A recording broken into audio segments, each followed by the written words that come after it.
Eu sei que é difícil de acreditar, mas juro por tudo que é mais sagrado que essa história é real. Aos 9 anos, minha inocência foi esmagada por mãos que deveriam ter me protegido. Eu ainda me lembro da primeira vez que entrei naquela igreja, com meu vestidinho branco de domingo, a fita amarela no cabelo e os olhos brilhando de fé. Eu só queria agradar minha avó, que me dizia que o pastor era homem de Deus. Mas aquele homem, aquele monstro, ele não era de Deus. Ele era do próprio inferno. Tudo começou com pequenos gestos. Um elogio aqui, um afago ali. Um Deus te abençoe, minha flor, seguido de um beijo demorado demais na testa. Eu não entendia. Eu era só uma menina. Eu achava que aquilo era carinho, até que deixou de ser. Até que ele mandou todos os outros saírem da sala da escolinha bíblica e trancou a porta. Foi nesse dia que minha vida deixou de ser cor-de-rosa. Foi ali que a escuridão tomou conta de mim. Por anos, eu carreguei esse segredo como um cadáver nas costas. Tentei contar para minha avó, mas ela me bateu. Disse que eu estava blasfemando contra o homem santo, que o diabo tinha me possuído. Então, calei, engoli tudo, e fui morrendo por dentro, um pedaço de cada vez. Mas o tempo é cruel com quem faz o mal. E eu cresci. Eu virei mulher. E nunca esqueci. Nunca perdoei. Enquanto ele crescia na igreja, virando bispo, líder regional, sendo bajulado por multidões, eu tramava em silêncio. Assistia de longe, fingindo que tudo estava bem. Mas meu coração estava aceso como uma fogueira prestes a incendiar tudo. E quando chegou o momento, eu mostrei quem eu tinha me tornado. Eu não era mais a menininha de fita amarela. Eu era a mulher que ele fez nascer no ódio. Essa é a história de como eu destruí aquele que me destruiu. É uma história de dor, de silêncio, de fé deturpada. Mas também é sobre justiça. Uma justiça que não veio de tribunal, mas das minhas próprias mãos. E se você tiver coragem de ouvir, eu vou te contar tudo. Com detalhes. Porque o inferno que ele me fez viver, agora, é ele quem habita. Antes de tudo, quero que você respire fundo. Essa história não é fácil. É pesada, é crua e foi escrita com sangue e lágrimas. Eu sou uma senhora hoje, cabelos brancos, mãos enrugadas e olhos cansados de ver tanta injustiça. Mas dentro de mim ainda vive aquela menina de 9 anos. Aquela que foi arrancada da infância, jogada num mundo de dor e ignorada por quem deveria protegê-la. Mas não estou aqui para chorar. Estou aqui para falar, para libertar e para vingar. Durante anos eu me calei. Fui ensinada a obedecer, a perdoar em nome de Deus. Me diziam que denunciar era pecado, que a mulher deve calar, deve suportar. Mas hoje, com minha idade, com tudo o que vivi e vi neste mundo, eu entendo. Silenciar é permitir. E eu me recuso a permitir que o silêncio continue matando meninas como eu. Então, se você chegou até aqui, fique. Escute. Porque essa história pode ser a de muitas. E se você acredita que histórias assim não devem mais se repetir, me ajude a espalhar essa verdade. Deixe seu like, se inscreva no canal e compartilhe com alguém que precisa ouvir isso.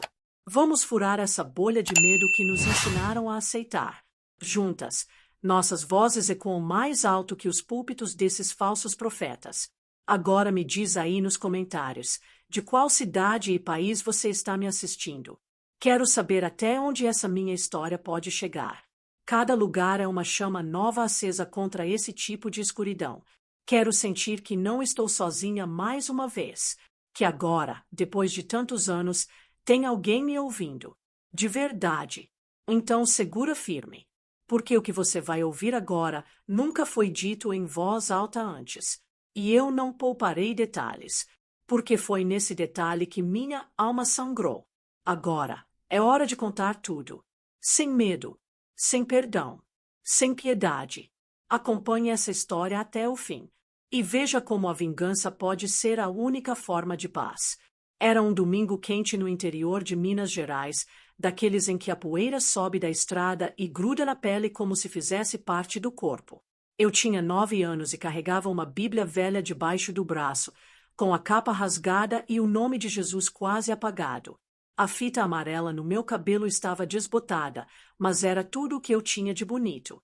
Minha avó me arrumava com um carinho quase sufocante, dizendo que quanto mais bonita eu estivesse, mais o pastor me notaria. E ele notava. Notava demais. A igrejinha ficava no alto de uma ladeira, com paredes de barro e cruz de madeira pendurada torta. Lá dentro, o cheiro de mofo se misturava ao perfume doce das senhoras, que abanavam seus leques com devoção. Todos pareciam encantados com o pastor. Alto, imponente, a voz firme como se cada palavra saísse direto da boca de Deus. Mas eu tinha medo. Medo daquele olhar que me seguia mesmo quando eu abaixava os olhos. Um olhar que queimava, que invadia. O primeiro contato aconteceu numa sala pequena, nos fundos da igreja. Era a escolinha bíblica, como chamavam. Tinha brinquedos quebrados, cartazes de Jesus com crianças loiras sorrindo e uma cortina velha que separava os fundos. Ele mandou os outros meninos saírem mais cedo naquele dia. Disse que eu precisava aprender mais, porque tinha um brilho diferente. Quando trancou a porta, eu gelei. Algo dentro de mim queria fugir, mas eu não conseguia nem respirar. Ele começou com orações. Mandou eu ajoelhar e fechar os olhos. Dizia que eu precisava ser purificada. Falava com doçura, mas suas mãos tremiam. Ele me tocava enquanto dizia palavras que eu não entendia, e cada toque me fazia encolher por dentro. A cada segundo, minha alma gritava, mas minha voz não saía. Eu era só uma menina, e ele era o pastor. Quem ia acreditar em mim? Depois daquilo, eu saía da igreja tremendo. Minha avó dizia que eu estava emocionada com o Espírito Santo. Me abraçava orgulhosa, sem saber o que se passava. Por dentro, eu estava apodrecendo. A partir daquele dia, aquilo se repetiu. Sempre no final dos cultos, sempre com a porta trancada. Ele dizia que Deus o guiava, que eu era especial. Mas eu só sentia medo. Um medo que me acompanhava até nos sonhos. Eu tentava fugir, inventava doenças, fingia febre. Mas minha avó era teimosa.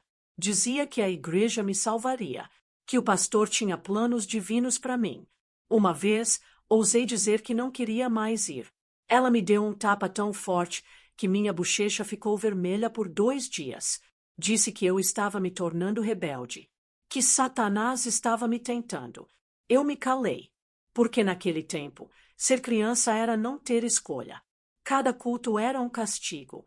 Eu me escondia nos bancos, olhava para o chão, evitava o olhar dele. Mas ele sempre me encontrava, sempre dava um jeito. Um bilhete, um chamado, um sussurro no ouvido. E eu, prisioneira da fé alheia, seguia suas ordens como quem caminha pro abate. A dor virou rotina. O medo virou parte de mim. E a vontade de morrer passou a visitar meus pensamentos mesmo antes da puberdade. Uma vez, achei coragem de contar para uma vizinha. Uma senhora que sempre me dava balas e me chamava de bonequinha. Quando falei o que o pastor fazia, ela arregalou os olhos e depois sorriu. Disse que era a invenção da minha cabeça, que eu estava querendo chamar atenção. Espalhou pro bairro que eu era uma menina perturbada. Fui chamada de mentirosa, amaldiçoada, possuída. Meu mundo virou um cárcere sem saída. Foi aí que eu decidi guardar o segredo.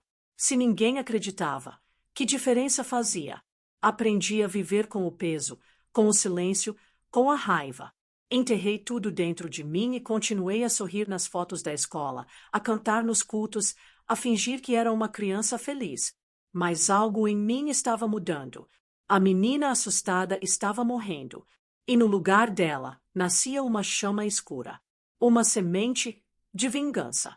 O tempo passou e ele seguiu impune. Cresceu na igreja, virou bispo, foi para a televisão, foi elogiado por políticos. Todos diziam que ele era um homem de Deus, um escolhido. Enquanto isso, eu crescia em silêncio, juntando cada pedaço quebrado da minha alma, afiando minha dor como uma lâmina. Eu não sabia quando, mas eu sabia que um dia a justiça viria, e que seria pelas minhas mãos. Depois que completei 12 anos, ele começou a me ignorar. Já não me chamava mais para os fundos da igreja. Talvez por medo de eu estar ficando velha demais. Talvez porque havia encontrado outra vítima. Eu não sei. Mas não foi alívio que senti, foi abandono. Sim, parece loucura dizer isso, mas o que ele fez comigo me quebrou de tal forma que até mesmo o silêncio dele me fazia mal. Como se ele tivesse me usado e descartado. E, naquele tempo, eu ainda não entendia o quanto aquilo era mais uma ferida. Com 15 anos, eu já tinha deixado de ir aos cultos. Minha avó ficou doente e não conseguia mais me obrigar. Aproveitei a fragilidade dela para escapar da igreja. Fui trabalhar em uma padaria. Comecei a estudar à noite e conheci o mundo fora das paredes daquele templo podre. Mas mesmo fora dali, a presença dele me perseguia. Ele estava em outdoors, em programas de rádio, em convites de campanha. Sempre sorrindo, sempre pregando sobre família, perdão e pureza. E eu sentia náusea. A igreja que um dia me amaldiçoou agora prosperava como uma grande comunidade evangélica regional. E ele era o rosto da fé, elogiado por empresários, bajulado por políticos, adorado por fiéis. Sempre bem vestido, sempre com aquela voz grave que encantava multidões. Mas eu o conhecia nu. Eu conhecia sua verdadeira natureza. E isso me corroía. Como o mundo podia ser tão cego? Como ninguém via? Quando minha avó morreu, eu enterrei junto dela o último laço que me prendia ao passado. Foi o primeiro enterro em que não chorei. Não porque eu não a amasse, mas porque naquele momento eu me sentia livre. A igreja nem se dignou a enviar uma coroa de flores. E ele, o pastor, não apareceu. Talvez já nem lembrasse de mim, mas eu lembrava, e aquilo reacendeu uma chama. Eu já era adulta. Eu podia lutar. Comecei a pesquisar, a descobrir. Fui atrás de outras meninas que cresceram na mesma igreja que eu. Demorou. Muitas não quiseram falar, outras negaram por medo. Mas uma, em especial, falou. Ela era 2 anos mais nova que eu. E descreveu, com lágrimas nos olhos, a mesma sala dos fundos, a mesma oração, o mesmo toque nojento disfarçado de bênção. Quando ela terminou de falar, me abraçou. E nós choramos juntas, não de dor, mas de fúria. Com o tempo, consegui reunir mais testemunhos. Meninas que hoje eram mulheres destruídas, afundadas em remédios, vícios e traumas que jamais curaram. E todas, sem exceção, tinham medo de falar, porque ele era intocável. Eu ouvi isso de várias bocas. Intocável. Era essa a palavra. Mas ninguém é intocável. E ele, acima de tudo, era humano. Um homem. E homens erram. E homens caem. Bastava que alguém tivesse coragem de empurrá-lo. Durante 1 ano, montei um dossiê.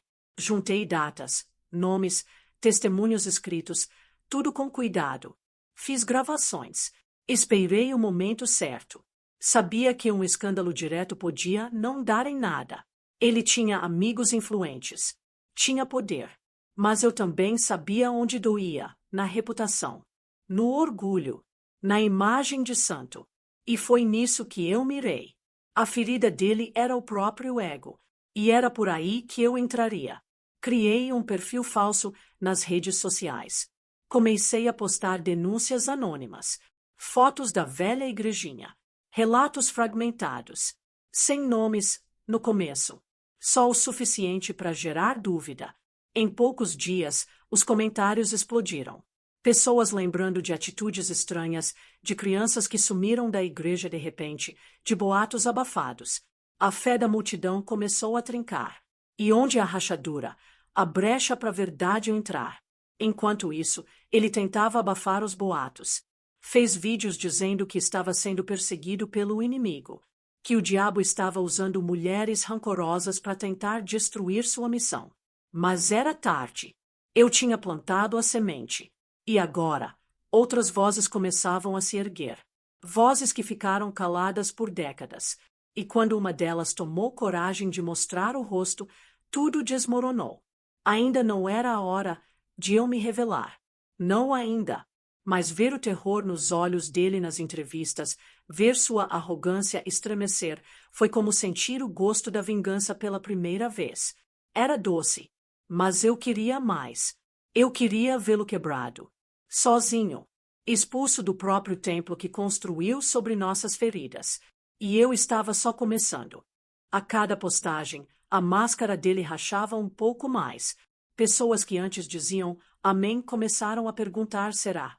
O olhar de idolatria foi dando lugar à dúvida.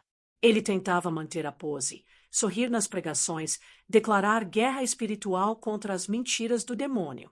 Mas os fiéis já cochichavam nos bancos da igreja. E o som desses cochichos ecoava mais alto que qualquer sermão. Ele, o intocável, estava começando a tropeçar nos próprios degraus do altar.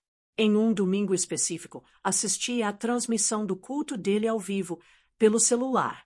Era dia da Santa Ceia, um dos cultos mais cheios. Ele subiu ao púlpito com uma Bíblia de capa dourada nas mãos e olhos arregalados de tensão. Suava. Tremia levemente. E então, sem aviso, uma jovem da plateia se levantou. Tremendo, mas firme, disse: eu fui abusada nessa igreja quando tinha 10 anos. O templo congelou. Silêncio absoluto. Até os anjos, se existiam ali, ficaram mudos. Ele tentou rir, disfarçar, chamar seguranças. Mas já era tarde. Outras mulheres se levantaram. 3, depois 5. Ninguém as convidou. Elas simplesmente estavam ali, esperando o momento de romper o silêncio. Uma delas tirou do bolso uma cópia da denúncia que eu havia ajudado a montar. Entregou no altar. E disse: o Senhor será julgado. E não é por Deus. É pela justiça dos homens. Eu chorei assistindo. Não de dor, mas de alívio. Pela primeira vez, não era só eu gritando no escuro. As redes sociais explodiram. O nome dele estava nos assuntos mais comentados. Manchetes pipocavam. Pastor renomado acusado de abusos sexuais. Fiéis rompem o silêncio após décadas. Investigação será aberta pela promotoria estadual. E ele se escondeu. Cancelou agendas. Desapareceu das redes. Sumiu das transmissões. O leão da fé virou o rato de porão. Aquela figura poderosa, que um dia me destruiu com um sussurro, agora tremia de medo das vozes que ele tentou calar. Eu sabia que não podia parar. Aquilo era só o começo. Entrei em contato com jornalistas sérios, gente que realmente se importava com a dor alheia. Entreguei provas, gravações antigas, relatos confirmados.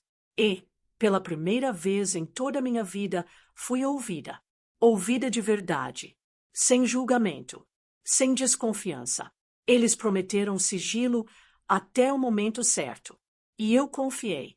Pela primeira vez, confiei em alguém de fora do meu inferno. Na semana seguinte, ele foi intimado a depor. Vi a imagem dele chegando à delegacia de óculos escuros, cercado de advogados, com a Bíblia debaixo do braço como se fosse escudo. Mas não havia versículo que o salvasse. O repórter perguntou: tem algo a dizer às vítimas? E ele respondeu: Deus está comigo. Que Deus era esse? Eu não sei. O meu nunca foi. Mas eu estava com a verdade. E a verdade, quando amadurece, vira justiça. Mesmo com tudo se despedaçando ao redor dele, os mais fanáticos ainda o defendiam. Diziam que era mentira, que estávamos sendo manipuladas. Diziam que o diabo estava usando a internet para destruir a fé das pessoas. Mas quanto mais eles falavam, mais a verdade surgia. Novas vítimas apareciam a cada semana, de outras cidades, de outros tempos. Era como se ele tivesse deixado um rastro de dor por onde passou. E esse rastro, agora, era visível para todos. Começaram as demissões. A igreja rompeu contrato com patrocinadores. Redes de televisão encerraram parcerias. Até membros do próprio ministério pediram afastamento. E eu assistia tudo em silêncio. Não precisei gritar. Não precisei ameaçar. Bastou acender a primeira faísca. E o templo que ele construiu sobre os nossos corpos começou a desmoronar, tijolo por tijolo. Um dos momentos mais marcantes foi quando uma repórter de TV me ligou. Ela queria gravar comigo, mostrar minha história. Me ofereceram anonimato, esconderiam meu rosto e minha voz. Mas ali, naquele momento, algo dentro de mim disse não. Eu não queria mais me esconder. Eu não era culpada. Eu era vítima. E era hora do mundo saber. Dei meu nome. Mostrei meu rosto. Contei tudo, do começo ao fim. No dia em que meu depoimento foi ao ar, recebi centenas de mensagens. De apoio, de coragem, de outras mulheres que se viram em mim. E também de ódio, claro, de fanáticos. Mas isso não importava mais, porque ali, diante de todo o país, eu deixei de ser só uma ferida. Me tornei cicatriz exposta. E cicatriz não dói mais. Ela apenas lembra que a dor passou e que eu sobrevivi. Depois do depoimento na televisão, minha vida mudou para sempre. A sensação de liberdade misturava-se ao medo constante. Sabia que, ao expor minha verdade, eu me tornaria um alvo não só dele, mas dos fiéis cegos, dos falsos profetas que se alimentavam do sofrimento alheio. Mas eu não recuei, porque aquele silêncio que me sufocou por tantos anos agora se transformava em gritos que o mundo precisava ouvir. As ameaças começaram a chegar aos poucos. Mensagens anônimas, telefonemas na madrugada, pessoas que passavam pela minha casa e desapareciam. Eu não podia mais voltar atrás. Aquele homem, que me roubou a infância, também estava tentando me roubar a paz. Mas eu já não era a menina amedrontada. Eu estava pronta para enfrentar, para lutar, para me vingar. Em segredo, comecei a frequentar reuniões com outras mulheres que também haviam sido vítimas. Compartilhávamos histórias, lágrimas e planos. A dor nos unia, mas a vontade de justiça nos fortalecia. Criamos uma rede, uma irmandade de sobreviventes que não permitiriam que ele escapasse da punição.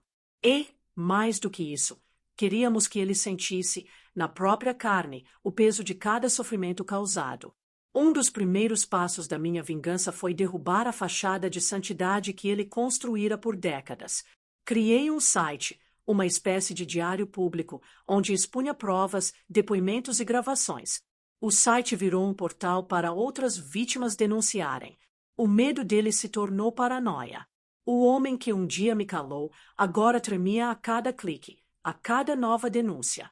Ele tentou processar o site por difamação, mas a justiça começava a abrir os olhos. Advogados que antes o protegiam começaram a desistir, com medo da repercussão. O bispo virou um pária. Suas contas bancárias congeladas. Seus bens investigados. A igreja, que sempre fechou os olhos para o que ele fazia, teve que engolir a vergonha diante do mundo. Eu mesma, anonimamente, comecei a plantar histórias na mídia local. Fontes próximas ao bispo revelam segredo obscuro, bispo investigado por abuso sexual, igreja em crise após denúncias. A cada nova reportagem, o castelo dele desmoronava mais rápido. Eu queria que ele sentisse o mesmo medo, a mesma humilhação que me perseguiu por toda a vida. Durante meses, ele desapareceu. Ninguém sabia onde estava. Os fiéis se dividiam entre a negação e a incredulidade. Aquele homem que pregava perdão e amor havia se transformado no exemplo máximo da podridão humana. Para mim, cada silêncio dele era um sinal de derrota. Eu não precisava vê-lo para saber que estava perdendo. A vingança, porém, não era só pública. Também era pessoal. Uma noite, sabendo que ele estaria sozinho em sua casa de campo, eu e algumas mulheres da rede entramos discretamente. Não para machucá-lo, aquilo não faria sentido, mas para deixar claro que ele não estava mais seguro, que a justiça verdadeira o alcançaria onde quer que fosse. Escrevemos mensagens na parede com tinta vermelha. A mentira tem pernas curtas e você não é Deus. Saímos sem fazer barulho, sem olhar para trás. Aquele momento foi simbólico para mim. Finalmente, eu sentia que tinha tomado o controle da minha história. Que aquele homem, que me roubou tanto, agora sentia a angústia do medo. A vingança não era só sobre punição, mas sobre recuperar a minha voz, a minha vida e minha dignidade. Ainda havia muito a fazer. O caminho da vingança é longo, lento e doloroso. Mas eu estava preparada. Porque a menina de 9 anos que um dia chorou sozinha no quarto escuro tinha se transformado numa mulher de ferro. E nada nem ninguém impediria que ela fizesse justiça com as próprias mãos. O desgaste foi implacável. As investigações avançavam e o nome dele virou sinônimo de escândalo. Documentos começaram a vazar, revelando conluios com autoridade e tentativas de silenciar vítimas. Aquele homem que pregava a justiça divina, na verdade, vendia sua alma para se manter intocável. Cada linha escrita sobre ele era uma facada na imagem que ele construiu por anos. A igreja entrou em colapso, fiéis desertaram, e a imprensa não dava trégua. Chegou o dia da audiência pública. Um auditório lotado, câmeras por toda parte, e eu, sentada numa cadeira na frente, encarando aquele homem que parecia um estranho. Não havia mais medo nos meus olhos, apenas a certeza de que ele pagaria por tudo. As vítimas que haviam encontrado coragem para denunciar também estavam lá. Suas vozes tremiam, mas eram firmes. O silêncio do público era pesado, como se o mundo inteiro estivesse segurando a respiração. Quando ele tentou negar, um a um, os relatos surgiram como um vendaval. As provas que entreguei, os depoimentos que organizei, tudo desmontava a defesa frágil que ele montou. Advogados tentavam abafar, mas a justiça começava a despertar. O bispo que antes era reverenciado agora se debatia, tentando esconder a verdade que queimava seu passado e seu presente. Eu me senti renascer naquele momento. Depois de anos vivendo na sombra do trauma, naquele instante eu era a mulher que se libertou das correntes invisíveis. Eu não era mais vítima. Era sobrevivente. Era guerreira. Aquele tribunal não era só um palco de justiça, era o lugar onde minha alma começou a cicatrizar de verdade. As consequências foram severas. Ele foi condenado a anos de prisão. A igreja foi obrigada a se reformar, com líderes honestos tomando o lugar dos que pactuaram com o silêncio. E, mais importante, a voz das vítimas passou a ser ouvida e respeitada. Meu nome ficou conhecido não mais pelo sofrimento, mas pela coragem de transformar dor em justiça. Com o passar dos meses, recebi mensagens de mulheres que encontraram força na minha história. Algumas me agradeceram por ter aberto caminho, outras pediram ajuda para sair do silêncio. Foi o momento mais importante da minha vida. Entender que minha vingança não era só contra ele, mas uma luta por todas nós. A vingança me trouxe liberdade, mas também responsabilidade. A responsabilidade de usar minha voz para proteger outras meninas e mulheres que ainda vivem sob o medo. Eu me tornei uma ativista, uma voz contra o abuso e o silêncio. E isso me deu sentido depois de tantos anos perdidos na escuridão. Hoje, olho para trás e vejo aquela menina de 9 anos. Ela ainda vive em mim, sim, mas não como uma vítima. Ela é a raiz da mulher que me tornei. Forte, determinada, implacável. E nunca mais será calada. Nunca mais será apagada. A ferida que ele causou virou minha armadura. Essa história não é sobre ódio. É sobre justiça. Sobre encontrar a força para enfrentar o pior dos monstros, aquele que se esconde atrás do altar, atrás do sorriso falso, atrás da palavra sagrada. E sobre transformar o medo em coragem. Porque só assim, com coragem, o ciclo pode acabar. E é por isso que eu conto tudo aqui, para você que me escuta agora. Para que nenhuma menina sofra em silêncio. Para que nenhuma avó chore sozinha por sua neta. Para que o poder nunca mais seja desculpa para o mal. Minha vingança foi só o começo. Agora, é a nossa vez de mudar a história. Hoje, ao olhar para trás, vejo o quanto a escuridão pode tentar nos sufocar, mas nunca apagar a luz que carregamos dentro. O silêncio que por anos me consumiu virou o grito de resistência. A dor que quase me quebrou se tornou a força que me levantou. Eu não sou só uma sobrevivente, sou a prova viva de que, mesmo quando tudo parece perdido, é possível renascer das cinzas, reconstruir a alma e buscar justiça com coragem e determinação. Essa história não termina com vingança, mas com libertação. A justiça que busquei não foi só minha, foi de todas as vozes caladas, das crianças que ainda vivem com medo, das mulheres que esperam um sinal para romper o silêncio. Eu me tornei esse sinal. E, se você está assistindo, saiba, você também pode ser. A mudança começa quando ousamos contar a verdade e transformar a dor em poder. Então, mais uma vez, peço a você que deixe seu like, se inscreva no canal e compartilhe essa história com quem precisa ouvir. Escreva nos comentários de onde você está assistindo.